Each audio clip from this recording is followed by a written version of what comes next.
आज हम लोग पढ़ने जा रहे हैं क्लास 10th प्राकृतिक संसाधन। और इसमें हम पढ़ेंगे प्राकृतिक संसाधन में इस प्राकृतिक संसाधन के अंतर्गत आता भूमि संसाधन, और ये भूमि संसाधन के विषय में हम लोग पढ़ेंगे।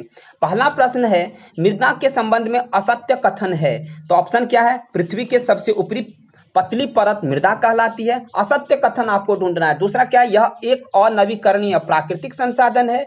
तीसरा है, यह एक जीवंत तंत्र है। और चौथा है, इनमें सभी। यानी आपको यह देखना कि इनमें असत्य कथन कौन सा है। तो इनमें जो असत्य कथन है, इनमें असत्य कथन बी है, यह एक अनवीकरणीय प्राकृतिक संसाधन है। तो अच्छा, ये गलत है। अनवीकरणीय प्राकृतिक संसाधन है, ये सेंटेंस गलत है। इसलिए गलत है क्योंकि अनवीकरणीय का मतलब होता है जो समाप्त हो जाए, जिसको पुनः प्राप्त नहीं कर सकते। जो भूगर्भ में अनवीकरणीय, जो भूगर्भ से प्राप्त करते हैं। भूगर्भ से क्या प्राप्त करते हैं? जीवाश्म ईंधन प्राप्त करते हैं। और जीवाश्म ईंधन जो समाप्त हो जाता है, ये सारे क्या है? अनवीकरणीय है। इसे पुनः प्राप्त, अगर एक बार कोयला अगर खत्म हो जाए तो पुनः प्राप्त नहीं कर सकते। तो यह अनवीकरणीय संसाधन नहीं है, यह नवीकरणीय है, पुनः प्राप्त करने संसाधन है। यह कभी खत्म होने वाला नहीं है, यानी यह असमाप्य है। समाप्त नहीं, असमाप्त। असमाप्त क्या मतलब होता है? जो समाप्त न हो। प्राकृतिक संसाधन तो है, लेकिन यहाँ जो वर्ड्स यूज किया गया अनवीकरणीय, इस वर्ड्स को लेकर के यह बी जो ऑप्शन है, यह कथन असत्य हो जाता है। यह एक जीवंत तंत्र है। इसमें लिखा है यह मृदा क्या है? एक जीवंत तंत्र है। जीवंत तंत्र क्यों है? कैसे है जीवंत तंत्र? तो यहाँ न केवल पौधे का विकास, यह मिट्टी जो है न केवल पौधे के विकास का माध्यम है, बल्कि पृथ्वी पर भिन्न भिन्न तरह के जीव समुदाय का भी यह पोषण होता है। इसलिए इसे जीवंत तंत्र भी कहा जाता है। और ये मिट्टी के विषय में हम आपको बता दें, पृथ्वी के सबसे ऊपरी पतली परत को मृदा कहते हैं।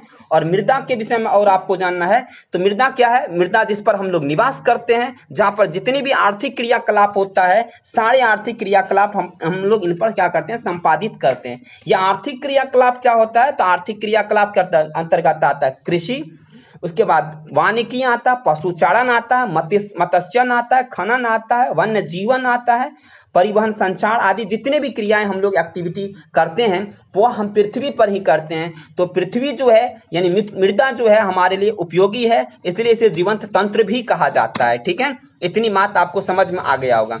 चलिए हम लोग चलते हैं। मृदा निर्माण है, अगला क्वेश्चन है। मृदा निर्माण है, मृदा निर्माण क्या है? धीमी प्रक्रिया है, अत्यंत धीमी प्रक्रिया है, तेज प्रक्रिया है, अत्यंत तेज प्रक्रिया है। तो मृदा निर्माण जो है अत्यंत धीमी प्रक्रिया है।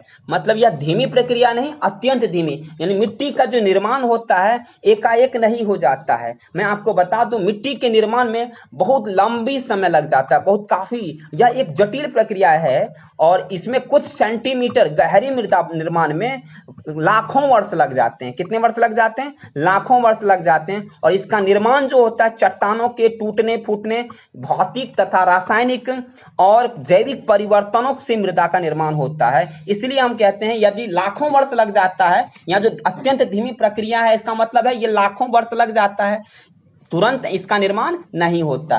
तो आपको इसलिए यहाँ जो लिखा गया है अत्यंत धीमी प्रक्रिया है, बिल्कुल सही लिखा गया। चलिए हम लोग आगे क्वेश्चन चलते हैं। मृदा निर्माण के कारक हैं, यानी मृदा निर्माण में किस किस चीज के कारण जो है मिट्टी का निर्माण होता है, और उसमें कौन कौन से कारक जो हैं, कौन कौन से जो फैक्टर हैं, इनमें सहयोग करते हैं। जैसे मिट्टी निर्माण में सबसे मैंने कहा लाखों वर्ष लग जाते हैं, लंबे समय के बाद बनता है। तो समय की तो नीड है, समय भी चाहिए मिट्टी निर्माण में। अच्छा, चट्टान के टूटने फूटने से, हमने कहा कि चट्टान के टूटने फूटने से बनता है, इसका मतलब चट्टान भी चाहिए। और उच्चावाच, यानी उच्चावाच का मतलब होता है कि हमारी आकृति जो है, हमारी धरती जो है, कहीं पहाड़ है, कहीं पर्वत है, कहीं पठार है आदि, इन सब का भी इसमें योगदान होता है। उनके टूटने फूटने से ही तो बनता है। जलवायु का भी असर होता है, वनस्पति का भी असर होता है, जैव पदार्थ का भी असर होता है इसमें, यानी ये सब भी इनके कारक है। खनिज कण और समय, ये सारे चीज जो है इनमें मिट्टी के निर्माण में मदद करते हैं। तो अगर आपसे पूछा जाए कि मिट्टी के निर्माण के कारक हैं, उच्चावाच है, चट्टान है, समय है, तो आप क्या बताइएगा? इनमें सभी, ये सारे जो हैं इसके कारण हैं। तो मुझे विश्वास है कि आपको ये क्वेश्चन भी समझ में आ गया होगा मृदा निर्माण का, इनमें से सभी इसका आंसर होगा। अगला क्वेश्चन है, भारत में कुल उपलब्ध भूमि के लगभग कितने प्रतिशत भाग मैदानी है? उपलब्ध भूमि, हमारे देश में जो भूमि है, भूमि जो है उसका कितना प्रतिशत भाग, उपलब्ध भूमि जो जिस पर हम वर्क करते हैं, जो एक्टिविटी करते हैं, जो उपलब्ध भूमि है भारत में, उसका कितना प्रतिशत भाग जो है लगभग मैदानी भाग है, ये प्रश्न आपसे पूछा जा रहा है। ऑप्शन है 43%, बी में है 33%, सी में है 27% और डी में है 56%। तो इनमें से आपको बताइए कौन सा ऑप्शन सही होगा। अब हम आपको दिखा दें कि जो मिट्टी का डिस्ट्रीब्यूशन है, मिट्टी का जो वितरण है, हमारे जो धरती है उनका जो भौगोलिक स्वरूप है, भारत के भूमि का जो भौतिक स्वरूप है, ज्योग्राफिकल जो उनका स्वरूप है वो कैसा है, उनके विषय में अगर बात करें तो 27% आप देख रहे हैं कि पठारी भाग है, और मैदानी भाग कितना है, 43% मैदानी भाग है, जबकि पर्वतीय भाग कितना है, 30% पर्वतीय भाग है। 27% आपका कौन सा भाग है, तो 27% आपका चला गया किसमें, पठारी भाग में, पर्वतीय भाग में 30% और मैदानी भाग में 43% भाग है। और इस भारत में यह जो भाग आप देख रहे हैं, ये भाग आपका पर्वतीय भाग है, और यह भाग जो आपका मैदानी भाग है यह पठारी भाग है, और ये ईस्टर्न घाट्स है और वेस्टर्न घाट्स है। इधर इस साइड में आपको जलोढ़ मिट्टी मिलती है, इधर जलोढ़ मिट्टी मिलती है, और यहाँ रेगिस्तान है। तो यह भी आप देख लीजिए, ये सारे जो आप देख रहे हैं इस कलर का, ये क्या है, ये इस साइड में जो देख रहे हैं ये क्या है आपका, ये पर्वतीय भाग है, हिमालयन रेंज है, हिमालय पर्वत है इधर। तो ये भी आप देख लीजिए, यहाँ क्या है, इंडियन डेजर्ट है, यानी रेगिस्तानी भाग है, यानी राजस्थान गुजरात का भाग जो है डेजर्टिफिकेशन है, मतलब वहाँ जो है अधिकांश मरुस्थलीय भूमि है, और यहाँ उत्तरी मैदानी भाग है, और ये पठारी भाग है। ये सब समझ गए आप। इस प्रकार इस क्वेश्चन का जो आंसर होगा, इस प्रकार इस क्वेश्चन का आंसर ए होगा, 43% हो जाएगा।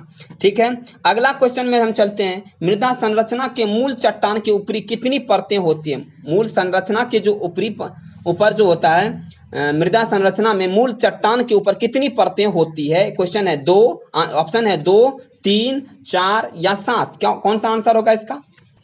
इस क्वेश्चन का आंसर क्या होगा, आंसर होगा आपका बी, 3 आंसर होगा। अगला क्वेश्चन है क्या, मृदा निर्माण में सहयोग करती है। मृदा निर्माण में यानी मिट्टी के निर्माण में कौन सा, इनमें से ऑप्शन में जो दिए गए हैं, तापमान परिवर्तन, हिमनद, अपघटन, पवन, इनमें से कोई नहीं। इनमें कौन सा जो है इसमें सहयोग करती है, या फिर इसमें कोई नहीं सहयोग करती है। मैं आपको बता दूं, मृदा के निर्माण में तापमान भी, मृदा निर्माण में तापमान भी मदद करती है, यानी तापमान का भी उसमें योगदान है, हिमनद का भी, क्योंकि यह हिमनद से चलती है, पर्वत पहाड़ होकर के जब नदियां चलती है उसके साथ बहुत सारे चट्टाने टूट करके उनके साथ चलता है, और ये चट्टाने जो है धीरे धीरे धीरे अपघटन के मदद से, किसके मदद से, अपघटन होते रहता है। अपघटन माना टूटना होता है। ये छोटे छोटे टुकड़ों में टूट करके, ये छोटे छोटे टुकड़े में टूट करके धीरे धीरे इसे मतलब यह मिट्टी का फॉर्म बनने में, केमिकल हो या भौतिक रासायनिक परिवर्तन के द्वारा जो है लाखों वर्षों में इसका जो है निर्माण होता है, और ये अत्यंत धीमी प्रक्रिया होता है। मिट्टी के निर्माण में पवन की भी भूमिका होती है। पवन मतलब हवा होता है। इनकी भूमिका क्या होती है, तो हवा क्या करता है, मिट्टी को एक स्थान से दूसरे स्थान ले जाने में मदद करता है। तो ये मिट्टी के निर्माण में पवन का भी योगदान रहता है, सहयोग रहता है। तापमान, टेम्परेचर का भी इस पर टेम्परेचर का भी असर रहता है।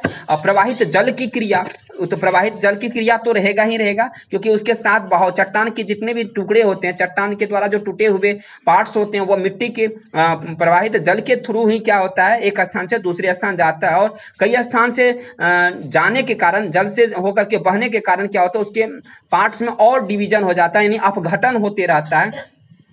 तो इस प्रकार हम कह सकते हैं कि इसमें जो है मिट्टी के निर्माण में तापमान परिवर्तन, प्रवाहित जल की क्रिया, पवन, हिमनद और अपघटन, ये सारे तत्व जो हैं मृदा निर्माण में सहयोग करते हैं। अगला क्वेश्चन है, भारत में मुख्यतः कितने प्रकार की मिट्टी है। तो भारत में मुख्यतः, मैं बता दूं आपको, मुख्यतः 6 प्रकार की मिट्टी है। अगर हम उच्चावाच की, भू आकृति, जलवायु, वनस्पतियों में पर्याप्त विविधता, वैसे हमारे यहाँ हमारी मिट्टी में पाई जाती है। कहीं पर्वत है तो कहीं पठार है, कहीं रेगिस्तान है, इस तरह की मिट्टी तो हमारे भारत में डिस्ट्रीब्यूशन, मिट्टी का डिस्ट्रीब्यूशन है। अगर इस आधार पर देखें तो ये हमारे यहाँ मुख्यतः 6 प्रकार की मिट्टियां पाई जाती है। कौन कौन सी मिट्टी पाई जाती है, यह भी आपको जानना बहुत जरूरत है। इस प्रकार से इस क्वेश्चन का जो आंसर होगा क्या होगा, इस क्वेश्चन का आंसर हो जाएगा 6 हो जाएगा, इसका क्या होगा, सी हो जाएगा। मिट्टी का जो मुख्यतः प्रकार है कितने हैं, 6 हैं। इस मैप के जरिए हम देख सकते हैं कि किस प्रकार से हमारे देश में मिट्टी का जो डिस्ट्रीब्यूशन है, वितरण है, मिट्टी का जो वितरण है किस प्रकार है, और किस किस स्टेट में मिट्टी का वितरण, किस किस प्रकार की मिट्टी का वितरण है, इसको हम यहाँ देख सकते हैं। देखिए पर्वतीय मिट्टी की बात करें, फॉरेस्ट सॉइल्स की बात करें, तो यहाँ देख लीजिए ये पर्वतीय मिट्टी आपको जम्मू कश्मीर में, हिमाचल प्रदेश में, उत्तराखंड में, इधर अरुणाचल प्रदेश की बात कर ले उसमें भी इस तरह के मिट्टी मिल सकते हैं। ब्लैक सॉइल की अगर बात करें तो फॉरेस्ट सॉइल है। उसके बाद क्या है, उसके ब्लैक सॉइल की अगर बात करें, ब्लैक सॉइल इस एरिया में मिलता है, जैसे महाराष्ट्र हो गया, ब्लैक सॉइल आपको यहाँ भी मिल रहा है, गुजरात में भी मिलेगा ब्लैक सॉइल, उसके बाद महाराष्ट्र में मिलेगा, एमपी में मिलेगा, कर्नाटक में मिलेगा यानी बेंगलुरु में मिलेगा, आंध्र प्रदेश में थोड़ा बहुत देखते हैं, आंध्र प्रदेश के एरिया में भी है, तेलंगाना के एरिया में भी मिलेगा, यानी इस एरिया में आपको क्या मिलेगा, ब्लैक सॉइल मिलेगा। उसके बाद एलुवियल सॉइल की अगर बात करें, एलुवियल मतलब होता है क्या कहते हैं, ब्लैक सॉइल मतलब काली मिट्टी, फॉरेस्ट सॉइल मतलब जो जंगली एरिया में रहता है, यानी पर्वतीय मिट्टी जो होते हैं, माउंटेन उसको सॉइल्स भी कह सकते हैं। एरिड सॉइल्स जो है आपको इस इलाके में मिलेगा, इस इलाके में एरिड मतलब जो मरुस्थलीय भूमि है उधर आपको एरिड सॉइल मिलेगा। एरिड मतलब रेगिस्तानीय मिट्टी, बालुवाई मिट्टी होता है। लेटेराइट सॉइल की बात अगर करें तो लेटेराइट सॉइल आपको मिलेगा इस इलाके में, देखिए लेटेराइट सॉइल मिल रहा है, इस इलाके में आपको लेटेराइट सॉइल मिलेगा, ये आपको लेटेराइट सॉइल हो गया। उनके बाद रेड सॉइल की बात करें, रेड एंड येलो सॉइल की बात करें तो ये आपका रेड एंड येलो सॉइल का पार्ट है, जहां देख रहे हैं ये रेड एंड येलो सॉइल का। अब इसमें कौन कौन से स्टेट आएंगे यह भी आप सुनिश्चित कर लें। यहाँ देखिए रेड एंड येलो सॉइल की अगर बात करें तो मध्य प्रदेश आ जाएगा, उसके साथ छत्तीसगढ़ आएगा, इसमें थोड़ा सा यूपी का जो साउदर्न पार्ट है उसमें भी आ जाएगा, एमपी में आ सकता है रेड सॉइल, एमपी का भाग में भी आएगा, मध्य प्रदेश में भी आएगा, उसके बाद तेलंगाना में भी आएगा, आंध्र प्रदेश में भी आएगा, तमिलनाडु के कुछ भाग में होगा, कुछ केरल के पार्ट्स में भी होगा। तो यानी ये रेड सॉइल जो है, उसके बाद ये जो त्रिपुरा है, मिजोरम है, मणिपुर है, इन सब साइड में भी आपको क्या होगा, रेड सॉइल और येलो सॉइल का की मात्रा मिलेगा। और यहाँ जो है, जहाँ उत्तरी मैदानी भाग की बात करें, ये जलोढ़ मिट्टी का जो है ये भाग है, एलुवियल सॉइल मतलब जलोढ़ मिट्टी, ये जलोढ़ मिट्टी का भाग है, ठीक है। तो इस तरह से आप देख रहे हैं कि जलोढ़ मिट्टी में बिहार आता है, झारखंड आएगा, उड़ीसा आएगा, उसके बाद पश्चिम बंगाल आएगा, इधर आपका पश्चिम बंगाल हो गया, इधर बिहार आ गया, नीचे में झारखंड हो गया, उसके बाद उत्तर प्रदेश हो गया, पंजाब हो गया, हरियाणा हो गया, थोड़ा सा उत्तराखंड के भी पार्ट्स में आपको मिल जाएगा। उनके बाद ये जो गुजरात के पार्ट में भी मिलेगा, राजस्थान, गुजरात में भी, राजस्थान में भी मिलेगा।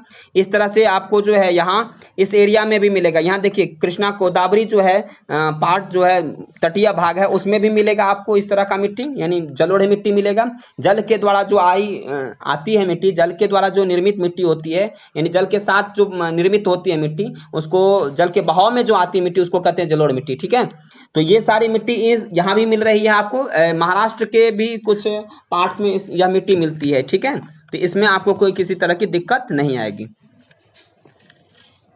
एक क्वेश्चन की ओर अगर देखें तो अगला क्वेश्चन है, भूमि उपयोग आंकड़ों के अनुसार 2002 और 2003 में भारत में कितने प्रतिशत भूभाग पर वन क्षेत्र थे। तो भूभाग पर वन क्षेत्र की अगर बात कर लें तो यह जो भूभाग वन क्षेत्र है ये 22.57% भाग पर क्या था, 2002 और 3 के अनुसार अगर बात करें तो कितना था, 22.57% जो है यहाँ वन क्षेत्र था। लेकिन अगर हम वन क्षेत्र की बात करें 2019 की रिपोर्ट के अनुसार अगर बात करें तो 21.67% जो है, 21.67% यानी 7,12,249 स्क्वायर किलोमीटर जो है आपको जो है ये वन क्षेत्र है। क्या है, ये वन क्षेत्र है हमारे देश में 2019 की रिपोर्ट के अनुसार। और टोटल एरिया की अगर बात करें, टोटल ज्योग्राफिकल एरिया का, या किसका है, टोटल ज्योग्राफिकल एरिया का।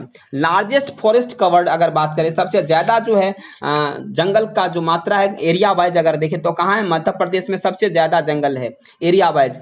और उसके बाद according to the scientific norms about 33% land area of each and every country should be covered with the forest. कहने का मतलब है अगर साइंटिफिक नॉर्म्स के आधार पर अगर देखा जाए, के अनुसार देखा जाए, तो 33% जो है हर देश में कम से कम हर 33% होना चाहिए। क्या होना चाहिए? जंगली एरिया होना चाहिए प्रत्येक देश में 33%। जबकि हमारे देश में कितना है? तो हमारे देश में 2019 का रिपोर्ट आया है तो 21.67% है।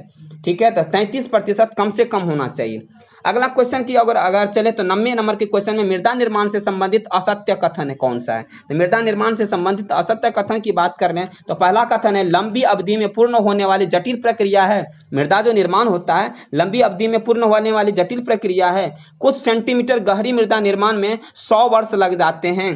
चट्टान के टूटने तथा भौतिक, रासायनिक और जैविक परिवर्तनों से मृदा निर्माण होता है। इनमें से कोई नहीं। कौन सा आंसर इसमें असत्य है? तो ये आपको पता करना। मैं आपको बता दूं इसमें कौन सा होगा? बी।